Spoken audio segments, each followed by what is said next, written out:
வெள்ளி வாங்கினா தான் தங்கம் வரும், அதை வாங்கினா தான் இது வரும். இதை ஒருத்தர் என்ன சொல்கிறாருன்னா 20 ரூபா தாள், இத்தனை நம்பர் தாளை பாக்கெட்டில் வச்சுங்க காசு வருங்கிறாரு.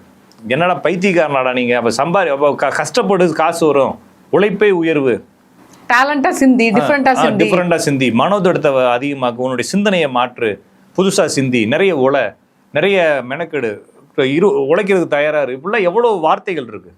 இதெல்லாம் விட்டுட்டு இவன் 20 ரூபா தாள், இத்தனை அந்த நம்பர் தாள் எடுத்து பாக்கெட்ல காசு வரும்னு சொல்றான்னா மக்களை என்ன நினைச்சிட்டு இருக்காங்கன்ற கேள்வி.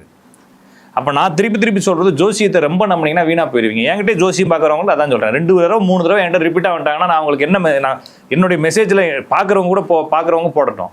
நான் என்கிட்ட ஒரு 2-3 தடவை தொடர்ந்து வந்துட்டீங்கன்னா அதுக்கப்புறம் நான் வந்து எனக்கு புரிஞ்சிருச்சு நீங்க தான் வரீங்கன்றது தெரிஞ்சுச்சுன்னா நான் மெசேஜ் ஏன் சார் திருப்பி என்கிட்ட வந்து கேட்குறீங்கன்னு கேட்பேன். தேவையில்லாத வேலை.